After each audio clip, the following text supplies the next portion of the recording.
Ici, c'est la Provence. Pourquoi la Provence? Ben, parce que ça pète le feu. D'abord, je vous signale que la Provence, c'est noir. Et tout le sud est un peu noir. Et blanc et noir. Et que les couleurs, souvent, sont dans les pays du Nord. Ouais. Mais c'est vrai que la lumière en Provence, c'est la couleur, quoi. Ah ouais. Oui, c'est ça. C'est un déplacement finalement. Vous voulez me Mettre des provoquer et me faire dire par là que c'est un morceau de Provence qui s'est mis Qui, dans, dans dans, l'île de France. dans l'Île-de-France, dans Paris. Je pensais qu'il fallait quand même mettre un peu de couleur dans la Défense. Et comme la plupart des buildings sont en vert, je me suis dit je vais simplement mettre un jeu de couleurs pour que le mélange optique puisse se faire et se refléter dans tous les buildings autour.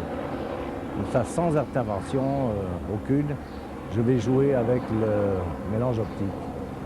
J'avais fait auparavant une œuvre comme ça, faite que de lignes droites, la seule que l'homme ait inventée, la ligne droite. Et pour que le mélange optique se fasse, pas par pointillisme, mais par ligne.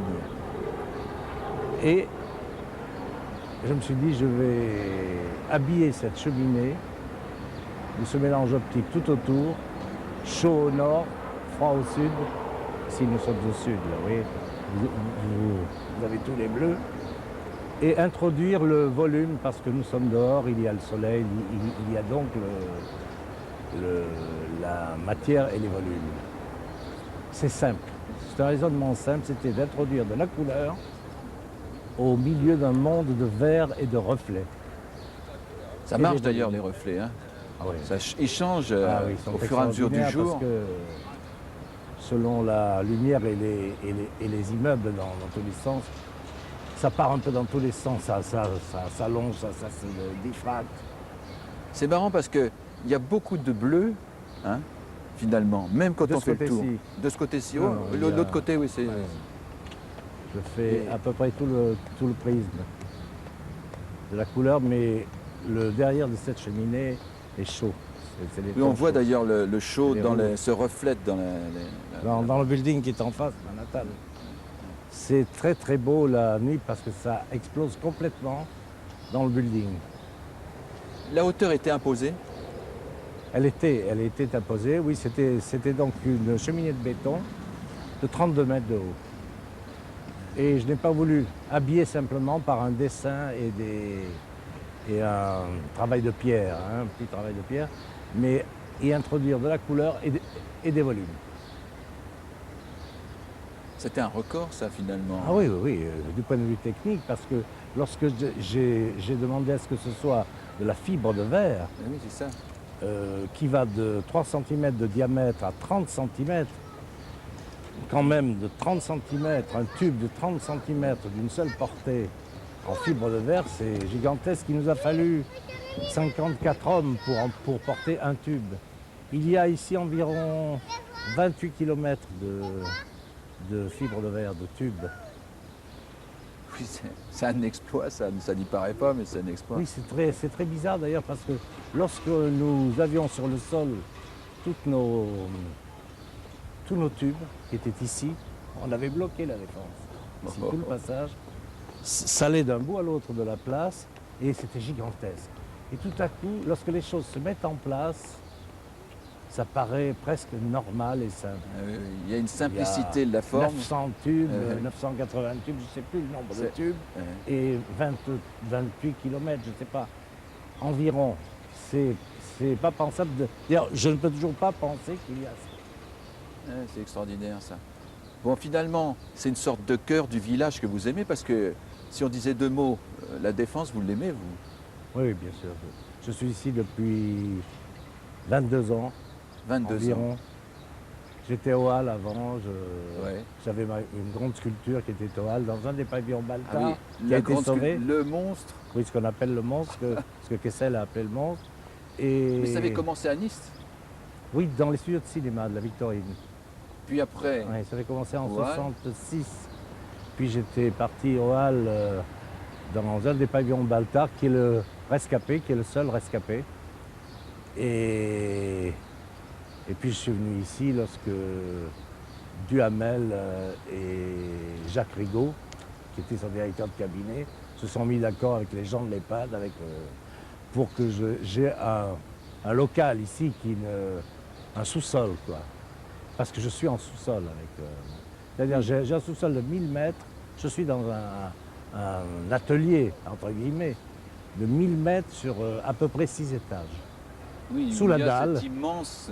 sous la dalle, dans l'axe de l'Arche, où je continue à travailler. Et voilà. Peut-être un jour je sortirai à l'extérieur, mais je sors un peu avec ça. Oui, ça C'est un des émerge. morceaux qui a Oui, mais c'est très différent de ce qu'on appelle le monstre, ça. Oui, oui, c'est complètement différent. Tout à fait. C'est fait pour ce lieu. C'est la défense, Oui. la verticale, la couleur introduite, Ça, c'est une de le vos volume, caractéristiques. Hein. et ça mène sa vie. Vous amenez quelque chose qui écrit le lieu, qui est propre au lieu. Oui, qui est fait pour le lieu. Pour le lieu. Qui est fait pour le lieu. Oui, c'est pas simplement une œuvre faite ailleurs que l'on transporte. Ouais, voilà, c'est ça. Elle n'est pas là comme un objet que l'on rapporte. Ça, c'est une de vos caractéristiques. On de pourrait vacances, citer d'autres oui. choses. Et je pensais que la fibre de verre et les progrès de la peinture sont extraordinaires. Parce que c'est de la fibre verre, c'est peint. Ceci est peint, garanti 20 ans. Et ça fait plus de 2 ans déjà que c'est là. Ça n'a pas bougé. Non, j'ai regardé, oui. Il y a des progrès fantastiques dans le domaine de la peinture. Et rien n'a bougé. Et cette fibre de verre n'a pas bougé non plus. Ça ne bouge pas. On a été obligé de casser les murs de l'usine pour tirer les tiges de 32 mètres, qui est un peu plus haut, près de la Seine. Puis sur Péniche, nous avons installé nos tubes sur Péniche et nous avons débarqué au pont de Neuilly. Et à dos d'homme, nous sommes arrivés ici. Mais l'œuvre, elle est partie d'elle-même. Elle fait ce qu'elle veut à présent. Oui. Il y a beaucoup de gens qui s'arrêtent. Hein. Je voyais ce matin, là. Oui, ils viennent, ils regardent, ils font le tour, ils photographient. Beaucoup de ça photos, attire. oui. Ça attire. Ils grattent un peu pour voir ça. Oui, ils grattent. Oui. Pour voir si la couleur est en profondeur ou si c'est simplement peint. Mais ça n'a pas été touché. C'est-à-dire qu'il n'y a pas eu de jet de bombe, de choses comme ça. Ça fait plus de 2 ans. Ah oui, ça c'est marrant. C'est très curieux. Oui, parce qu'on en a trouvé ailleurs, justement. Oui, mais ça n'a pas été touché par lui. Il y a une puissance de... Je sais pas. Il y a quelque chose qui résiste. Et ce tube, qui est un ovale, un peu comme ça, est cerné en bas par une série de projecteurs qui renvoient la lumière. Ah oui, comme ça, tout le long, qui lèche la tour, ce qui fait que la nuit, on pense qu'elle est en verre. C'est-à-dire on croit voir, et on croit savoir que la lumière est à l'intérieur même. C'est très curieux. Ah oui, c'est bizarre ça. Ah oui, ça fait un très bel effet. C'est-à-dire que l'œuvre en elle-même, c'est celle que l'on voit dans les miroirs. Ceci est un support à la limite, et l'œuvre est créée dans les buildings, dans les façades de buildings.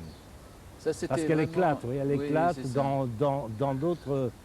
Elle part comme ça, dans tous les sens. Celle qui est dans les buildings, qui est sur les miroirs, c'est celle que je voulais faire, moi, mais qu'on ne peut pas faire dans le réel.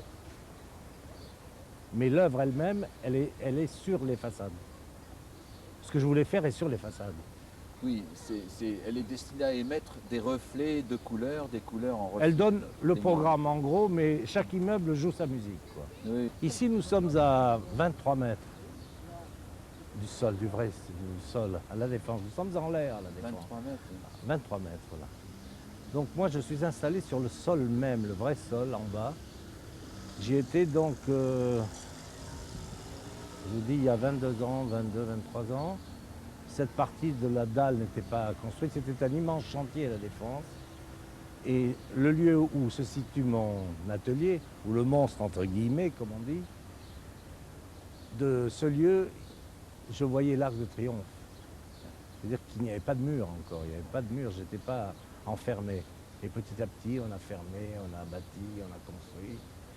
Et c'est un fantastique lieu, la Défense, parce que c'est un lieu de tranquillité, de repos, et les choses se font calmement.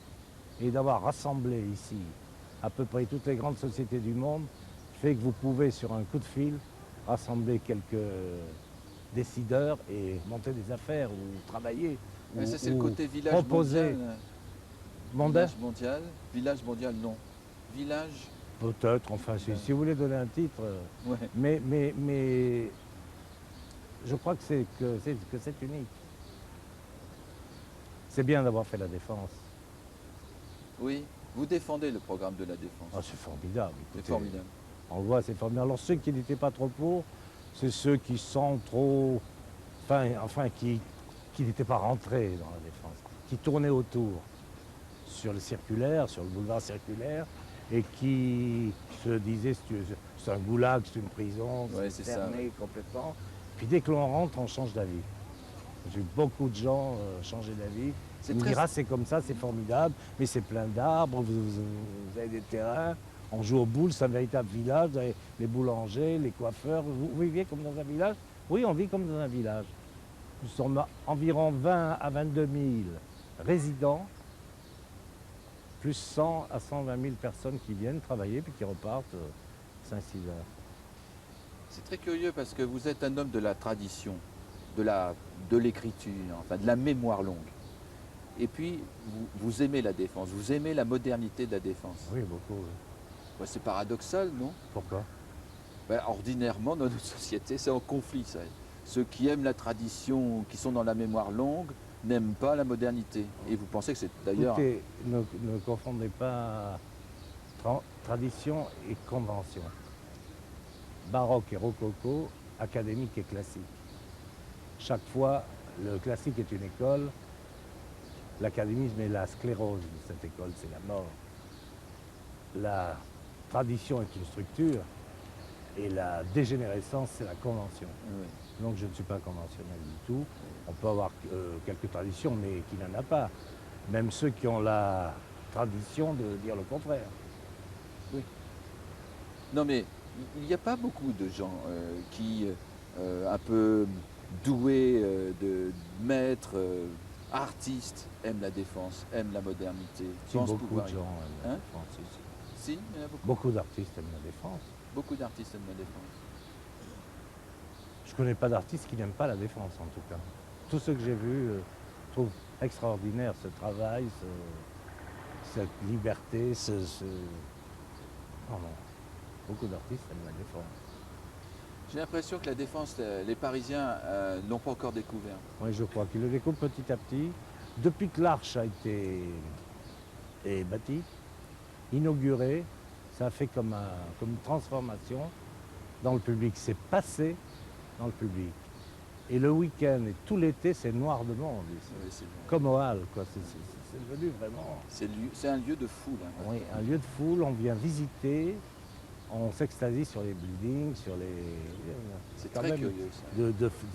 C'est un formidable travail. Quand vous voyez l'Arche, qui est un formidable travail, et les buildings autour, c'est assez unique.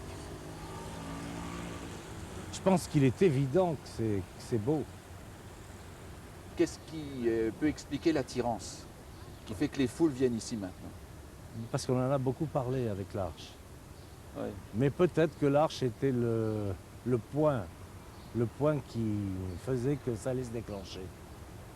Je vous assure, dès l'inauguration de l'Arche, les gens sont venus, ont vu, puis ça a dû se répandre comme ça. Sans doute. Et on vient se promener à la Défense comme on va au Halles, comme on va voir le Grand Louvre. Ouais. On vient se promener, voir les nouveaux travaux et les gens sont fiers quand même de la Défense. C'est un Oui, ça a de la formidable gueule. travail. Ouais. Oui, ça a une certaine gueule. Puis c'est bien, puis il y a des architectes du monde entier, des artistes du monde entier. C'est vraiment international en plus, les sociétés du monde entier. Ça bouge bien, quoi.